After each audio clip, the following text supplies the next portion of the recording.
Operación Aníbal, la gran tragedia humana en aguas del mar Báltico en las últimas semanas de la Segunda Guerra Mundial. En enero de 1945, los ejércitos soviéticos progresaban inexorablemente hacia el mar Báltico, preparando el asalto final sobre Alemania y dar así por concluida la Segunda Guerra Mundial. En este contexto, la Operación Aníbal fue concebida por la Alemania nazi como una gran y desesperada evacuación naval para salvar a sus tropas, civiles y material de guerra de la costa báltica que iba a ser invadida de inmediato. La Segunda Guerra Mundial llegaba a su fin en los últimos meses del conflicto mientras las fuerzas alemanas resistían desesperadamente contra la imparable ofensiva soviética que avanzaba hacia los territorios orientales del Reich alemán. Además, tras los acuerdos de Yalta en febrero de 1945, Stalin logró obtener el desplazamiento de las fronteras de la Unión Soviética unos cientos de kilómetros hacia el oeste, a costa del territorio polaco, que en compensación recibiría los territorios alemanes en el este, incluyendo casi toda Silesia, la mitad de Pomerania, 2/3 de la Prusia Oriental, el este de Brandenburgo y una pequeña porción de Sajonia. Así, la línea de los ríos Oder-Neisse se convirtió en la nueva frontera entre ambos países. Por ello, se planificó también la expulsión de la población de origen germánico de la zona y entregar los territorios vacíos a Polonia.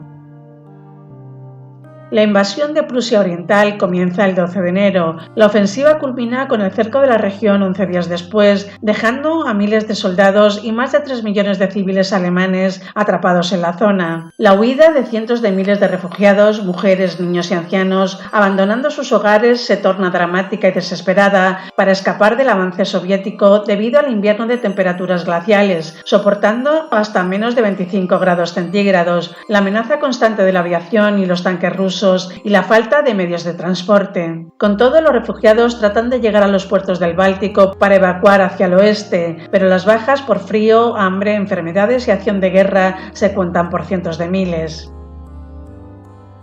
Consciente del peligro que supone esta invasión para su gente, Karl Dönitz, en grado de gran almirante de la Marina de Guerra alemana, o Kriegsmarine, ordena la planificación y ejecución de una gran operación de evacuación de civiles y soldados bajo el nombre en clave de Aníbal. Durante las siguientes 15 semanas, del 13 de enero al 8 de mayo, todas las unidades disponibles en el Báltico, incluyendo una heterogénea fuerza naval de buques de guerra y mercantes, son destinados a la gigantesca tarea de evacuar el mayor número posible de refugiados civiles y de soldados que iban siendo cercados por el avance soviético y evitar que cayeran en sus manos. Las unidades del ejército alemán, por su parte, luchan para defender los enclaves que hacen posible su supervivencia y ganar tiempo para la evacuación de cientos de miles de refugiados, manteniendo abiertas algunas rutas a lo largo de la costa. Desde hace días, en los puertos de Pillau, Gotenhafen o Danzig esperan ya unas 300.000 personas con la esperanza de encontrar un lugar en un barco para ser evacuados. Por fin, el 25 de enero, el primer convoy de refugiados compuesto por los buques Roberley, Pretoria, Uvena y Duala abandonan Pillau.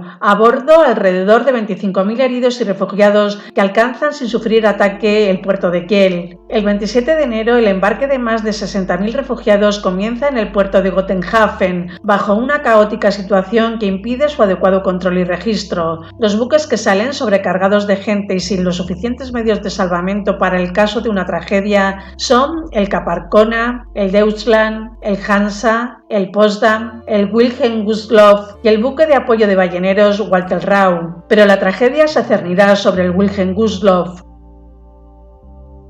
el otrora transatlántico alemán y que fue utilizado como buque cuartel y alojamiento de tropas durante la Segunda Guerra Mundial, recibe la orden el 28 de enero de evacuar a unas 10.582 personas, entre ellas tripulantes, heridos graves, oficiales, suboficiales, marineros, mujeres del cuerpo femenino auxiliar de la Kriegsmarine, refugiados y niños, aunque su capacidad máxima era para 1.865 pasajeros. A las 21:16 del 30 de enero, el S-13 ruso disparó 4 torpedos contra el barco que impactaron en la banda de babor del Wilhelm Gustloff, inutilizando los generadores y cortando el suministro de energía eléctrica. El barco comenzó a escorarse y hundirse, llevándose a unas 9.343 personas al fondo del mar, convirtiéndose así este naufragio en la tragedia marítima con mayor número de víctimas mortales de la historia. Debido a la amenaza de los submarinos soviéticos, ningún otro barco pudo acudir a su rescate.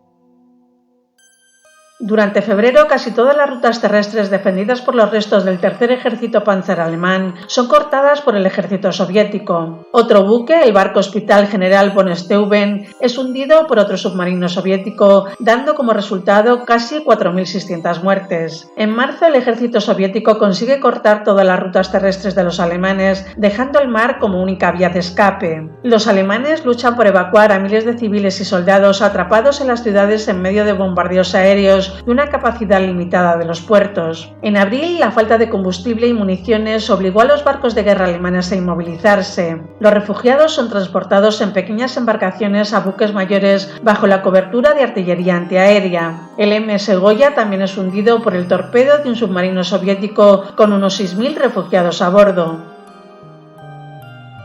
Mientras tanto, el 4 de mayo, el gran almirante Donitz firmó una capitulación parcial con el mariscal Montgomery para que en el frente oriental la Marina pudiera continuar la evacuación en el Báltico hasta la 1 horas del 9 de mayo, momento en el cual todas las fuerzas alemanas capitularían sin condiciones.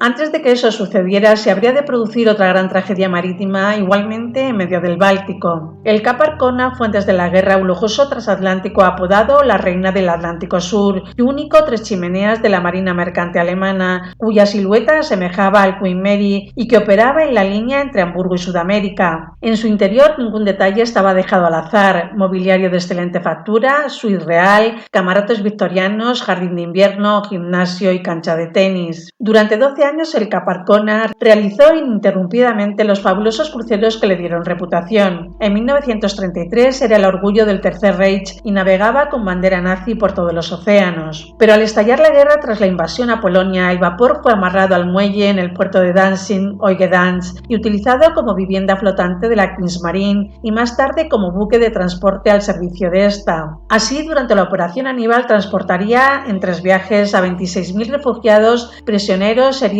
y tropas entre los sitiados puertos del este y el oeste del Báltico, entre Danzig y Copenhague. Pero durante la última travesía sus motores se averiaron y tuvieron que ser reparados en un astillero escandinavo a fin de poder regresar a la bahía de Lübeck, puerto alemán del Báltico, donde arribó el 14 de abril y siendo allí anclado porque estaba casi inservible.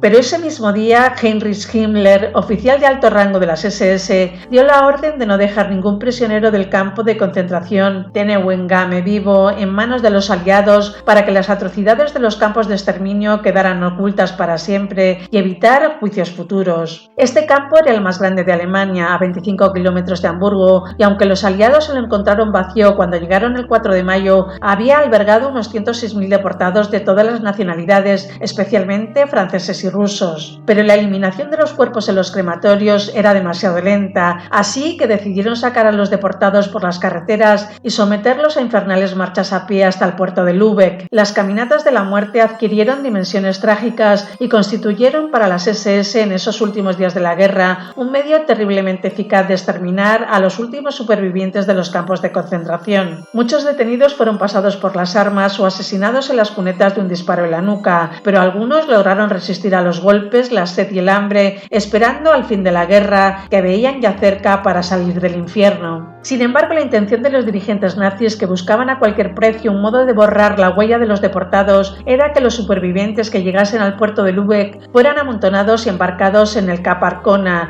allí anclado para hundirlos en alta mar. Los cargueros Thielbeck, Aten y Deutschland presentes en la bahía serían también preparados para cumplir el mismo siniestro objetivo, estos con la misión de transportarlos desde el puerto al buque que estaba fondeado a unos 4 kilómetros en alta mar.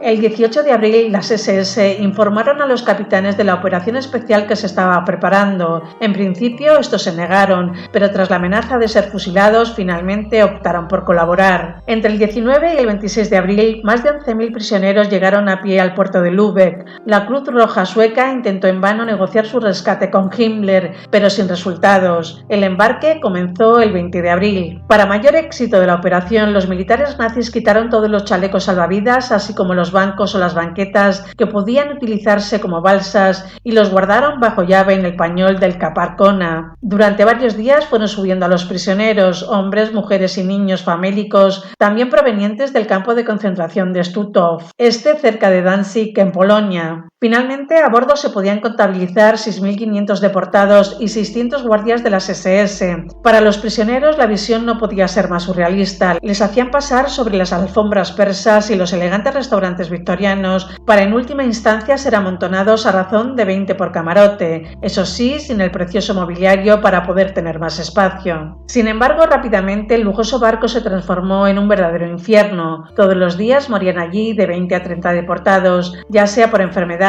hambre, sed o el hacinamiento. Casi no había comida ni bebida. Diariamente una lancha traía agua potable y regresaba a Lübeck con los muertos, pero el hedor por la superpoblación y los muertos se hacía cada vez más insoportable. Casi en extremis, la Cruz Roja sueca tuvo éxito en sus negociaciones y se llegó a un acuerdo para facilitar el rescate de los detenidos franceses. Como la derrota alemana era un hecho consumado, con esta medida de clemencia respecto a algunos detenidos, los nazis esperaban una reducción de las sanciones que sin duda les impondrían los países vencedores. Pero de repente, el 3 de mayo, mientras submarinos alemanes maniobraban en la bahía de Lübeck y se preparaban para disparar los mortales torpedos con el fin de hundir el Cap Arcona, irrumpieron los tanques británicos. Los alemanes se pusieron a cubierto para combatir. La mañana de ese mismo día, un avión inglés había efectuado un vuelo de reconocimiento sobre la bahía de Lübeck y había observado al Cap Arcona. Presintiendo su inminente liberación, los deportados les habían hecho señales con sus manos, pero el aparato, volando a unos 10.000 pies, no le fue posible identificar la naturaleza de las personas a bordo del buque. Los soldados nazis entonces abrieron fuego con baterías antiaéreas contra el avión. Al mediodía, 2 oficiales británicos se presentaron en la oficina de la Cruz Roja sueca en Lübeck para informarse sobre todos los detalles de los buques prisiones. Tras haber escuchado el informe, que incluía el Cap Arcona como tal, prometieron actuar en consecuencia. Pero lamentablemente era demasiado tarde para desviar la operación lanzada. Varios aviones de la Royal Air Force se presentaron en la bahía de Lübeck. 4 escuadras de cazabombarderos Typhoon de la Segunda Fuerza Aérea Táctica se ubicaron en posición de ataque. Los nazis colocaron en sus barcos militares banderas blancas, pero mantuvieron la bandera hitleriana en el Cap Arcona, el Lapten, el Tielbeck y el Deutschland abarrotados con prisioneros. A las 14:30 horas la visibilidad era buena en la bahía de Lübeck. Se inició el ataque. El Cap Arcona y los demás buques fueron bombardeados y ametrallados por los cazabombarderos ingleses. Completamente incendiado, el Cap Arcona comenzó a hundirse. A bordo, los detenidos sabían que disponían de muy poco tiempo para escapar. Bertram, el capitán del buque, dejó el puente cubierto de humo, abriéndose camino a golpes de machete a través de la masa de prisioneros y abandonó el barco. Los SS aterrorizaban a los detenidos disparando con sus ametralladoras. Muchos de los botes de salvamento fueron perforados. Solo uno fue lanzado al mar por los SS para escapar. Presas de un pánico indescriptible, los deportados que no fueron asesinados durante el ataque ni se habían quemado o ahogado en su prisión, se abalanzaron hacia el puente y se arrojaron al agua, donde intentaron aferrarse a los tablones que flotaban. La mayoría, sin embargo, se ahogó. El resto nadó en aguas glaciales. Muchos de estos murieron ametrallados por los cazas ingleses que iban y venían volando a ras del mar. Sin embargo, algunos detenidos fueron rescatados por pescadores alemanes que socorrían a las víctimas. En tierra, los prisioneros supervivientes solicitaron a las tropas británicas que enviaran urgentemente botes de salvamento. Había 4.500 detenidos a bordo del Cap Arcona, 2.800 en el Tielbeck y 1.998 en el Atem. Lograron salvarse 316 del Cap Arcona, 50 del Tielbeck y la totalidad de los del Atem, que fue el que tuvo más suerte. En total, 7.500 prisioneros de guerra de 28 nacionalidades fueron asesinados en menos de 30 minutos durante esta incursión aérea. El Cap Arcona, pues, se había convertido en la segunda mayor tragedia marítima de la historia por número de fallecidos. 4 días más tarde, el 8 de mayo, la guerra terminaba en Europa. En la euforia del triunfo, los diarios ingleses e internacionales solo mencionaron el brillante ataque de los aviones ingleses. Ningún gobierno británico se refirió jamás a la muerte de los 7.500 deportados de la bahía de Lübeck, asesinados por su aviación. Nunca hubo ofrenda de flores ni discursos en su memoria. Los supervivientes, eso sí, hicieron construir un cenotafio de piedra en el que se lee en grandes letras negras: a la memoria eterna de los deportados del campo de concentración de Neuengamme. Murieron durante el naufragio del Cap Arcona el 3 de mayo de 1945.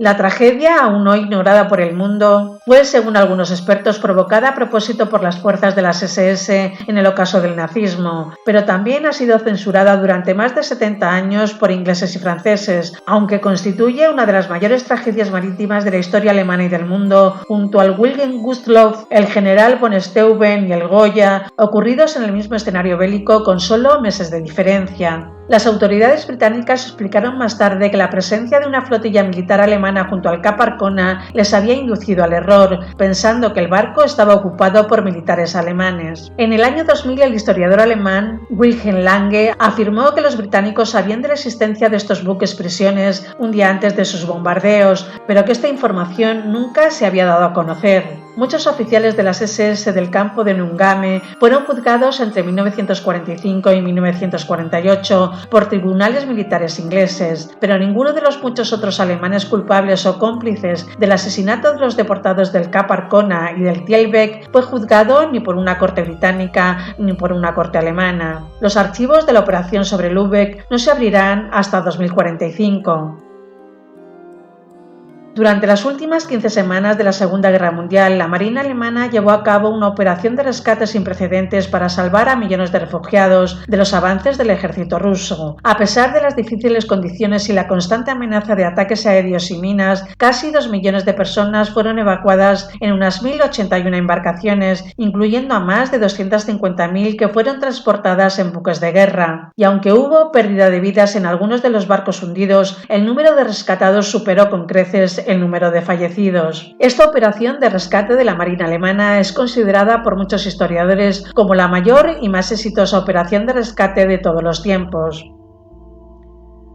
A la tragedia de la bahía de Lübeck se la califica como un verdadero crimen de guerra. El drama ha permanecido impune e ignorado por los libros de historia, pero hasta los años 70 del siglo XX el mar Báltico estuvo arrojando los cadáveres y restos de los prisioneros asesinados.